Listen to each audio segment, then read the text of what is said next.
Welcome to Football Unspoken, the home of unique football takes.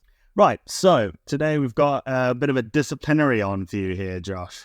So before we dive into the disciplinary, can you tell me who has the most yellow cards in Premier League history? I'm going to go with Gareth Barry. You're bang on with Gareth Barry. He does have the most Oh, that's solid. 123 yellow cards. I mean, he's also probably one of the most capped defensive midfielders ever, so fair play to the lad. But moving on from there, so we've seen in this past weekend that the record for yellow cards in a weekend has been broken by something like 10 yellow cards.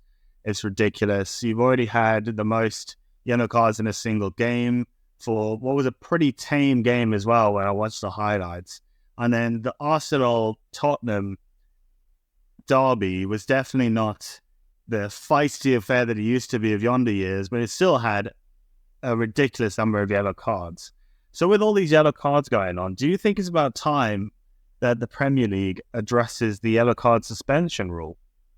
Yes, I do, actually. I hadn't thought about this before, this question, but I feel quite strongly on it. I think it's a bit of a nonsense that if you get, say, 5 yellows, you get a one-match suspension. Because I don't believe in any way does that deter a player. The only time it deters a player from getting yellows is when he's on 4 yellows already. Then he goes, hang on, if I get a yellow in this game, then I can't maybe play the big match that follows suit. But the first 4 yellows, it has zero impact. So the only reason you would logically put that sort of suspension rule in is to try make players think about it before they do something and get soft yellows or unnecessary yellows. But it's not having that effect whatsoever. So all you're doing, we spoke about in plenty of different podcasts, how as a football fan, you want to see the best players playing every game, etc. And same as you want managers on the sideline for as many games as possible. It does make the game worse when players like a Rodri or Declan Rice, I'm saying them because they're defensive midfielders, Gareth Barry was the answer for the trivia, kind of showcases they're going to get more yellows just by position than other players. But as a football fan, why am I being punished, particularly if it's a neutral game? I can't watch some of the top players in the world play because he got 5 yellows across the season. It's just such an arbitrary, silly thing, in my opinion. And I feel the same way about the managers. I kind of understand the manager one a little bit more because the manager, the only reason he gets a yellow is because he's interfering, yelling at officials and whatever. But even so, I think the number for them is like 2 or 3 yellows and then they get suspended. It's just such a minute one. And then the last point, and I've given you a lot here, the last reason why I find it really frustrating is because, with whatever you think the rules are right now in the Premier League, they're just not being enforced consistently. So what ends up happening is people are picking up yellows for all sorts of things, while other people are just for the same offences not getting yellows at the minute. And then that, as I say, that kind of piles up to people getting suspended. That's one of the strongest reactions I've gotten out of you so far.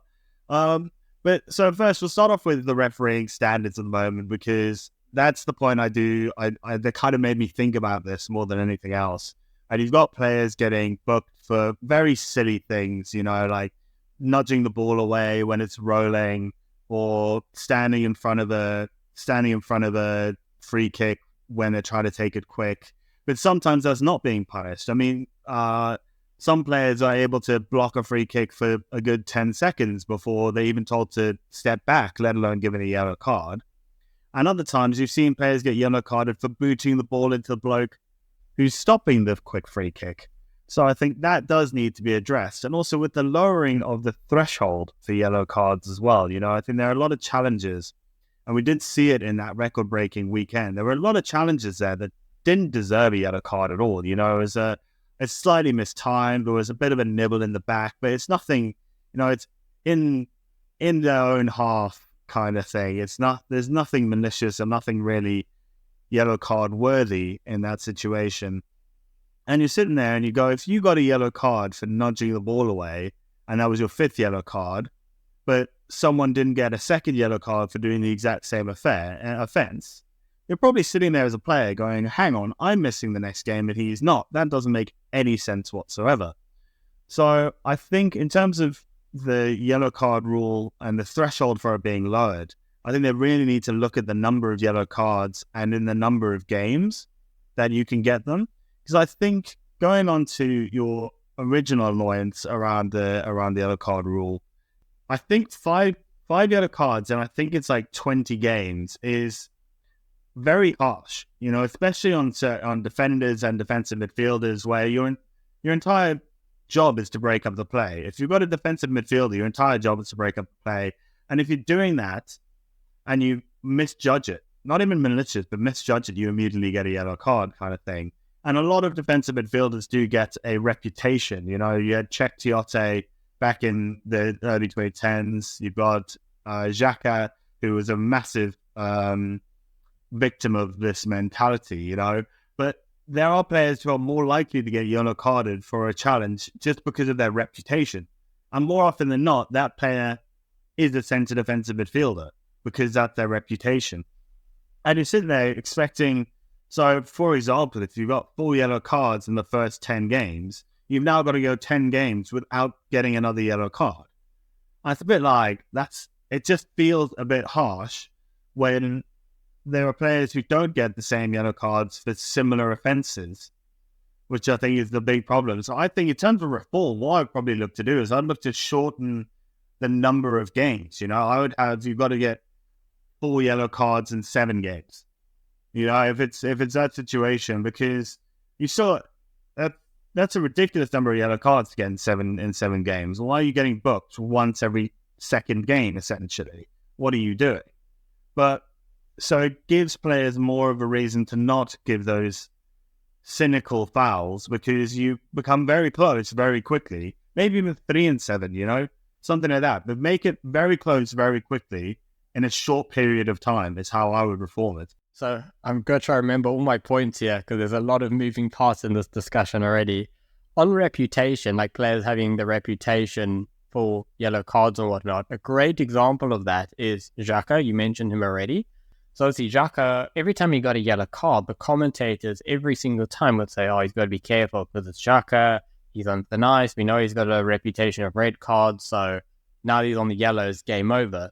In Xhaka's entire career, he never got a second yellow. He's only got straight reds or yellows. He's never got a second yellow. So that's my point. Is like, but he had the reputation. So everyone's like, oh, he's on 1 yellow. He's definitely going to get a second yellow, or he's culpable, or that's happened. It's never happened before.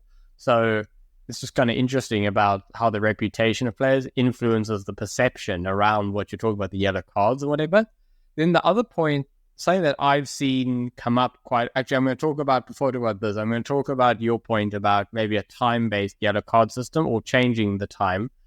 I think it should rather be something like... Because my problem is, say, 5 yellow cards in 20... It's 20 game week currently. So what could happen is I could rack up 4 yellows in the first 4 games of the season, get injured, and then come back match week 21, get my 5th yellow in 5 matches, and I don't get a suspension because I was injured, not because I didn't do anything wrong, but because I was injured. That doesn't make sense to me. It should be something like, if you get 5 yellow cards in 10 matches that you play, or a certain amount of minutes that you play, because you might be a substitute player or a reserve player, whatever, then you get the suspension. Because it just doesn't even make sense. Like saying, like I just said, if you get injured or you go away for the AFCON, right? If you play for one of the African national teams and you miss a whole chunk of the season, it's like, oh, well done, you didn't get suspended. No, you didn't. You just didn't play. So, like, how does that make sense? And why are you rewarded then with more yellow cards? And the last point I wanted to make was around diving and players trying to simulate. We haven't seen an increase of yellow cards for players diving. I don't think diving has gone away, but I think the refs should be harder, because there's plenty of challenges where, like, there's the tackle comes in, the player goes down, and the ref goes no foul. But in my opinion, I'm saying this is a case that does happen. It's not every time, but it's a case where it's like, okay, if it's not a foul, it has to be a dive. Like, there are scenarios like that, and the players pretty much never get the yellow card for that. I think that should be a lot harsher. And the thing that goes with that, though, is there's been a big increase in the Premier League from what I've seen in the last year or two of players trying to get other players booked. Like, I've just seen a big increase of this, and I think that's what happened in that, I believe it was a Chelsea-Bournemouth, that record amount of yellow cards. I'm pretty sure that was the game that you were referring to earlier. Anyway, in games like that, where there's a lot of yellow cards, what tends to happen is there's a couple of early yellows, and then players are just trying to get each other booked, and the referee set the precedent, and now everyone's just, the refs just dish out yellows to everyone. the quickest and easiest reform that I would make is literally cut it down to 1 and 2 games. 3 yellow cards every 6 games. That's all you're allowed. And if you get unlucky, that's just the way it is. Because you add more jeopardy to every yellow card, but you also don't have players sitting there for ages and ages on a yellow card, scared to make a challenge. I mean, for years we've been talking about simulation. Simulation has been a problem in football since the 90s. It did get much worse, and then it kind of gone better. But I do get what you mean. It's not like it's being stamped out. It's not like there's no diving, and I do think there needs to be harsher on diving and simulation in general. I mean, you look at, for example, Fabian Schär getting the red card. That was pretty much bought by Brereton Diaz being dived, basically, because there's no way no one goes down with that amount of pressure, that amount of force in your head like that. It doesn't happen. It's not a real movement. It's not a real life thing. And there's no way you can convince me otherwise. Do I think Fabian Schär was stupid for getting involved in that? Yes. But has Brereton Diaz bought a red card from a situation that probably would have been a yellow card for both? 100% he has. And I think this is where it needs to be stamped out, because you are losing, or you're punishing players for situations they don't deserve to be punished for.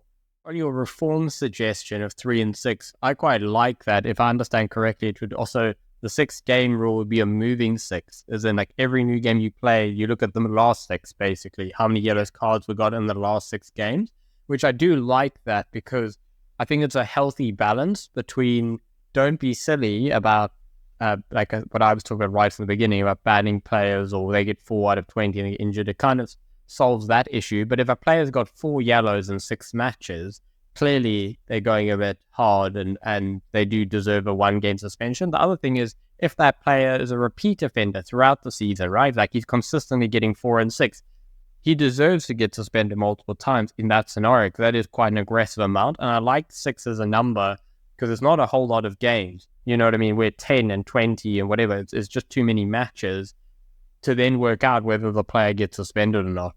So I actually think that's a great suggestion. Well, I appreciate it. Hopefully the Premier League are listening in and they like it as well, because I do think that the current yellow card situation isn't fit for purpose, especially with the lowering of that threshold, the length of time that people have to stay on those yellow cards. I think it needs to be quicker. But I would love to know what you guys think, what your opinions are. Do the yellow card rules need to be addressed? Is there a threshold that needs to be lowered? Or do you think the way it is perfectly fine and we don't need to worry about it? Let us know in the comments, and thank you so much for listening. Have a great week. Bye.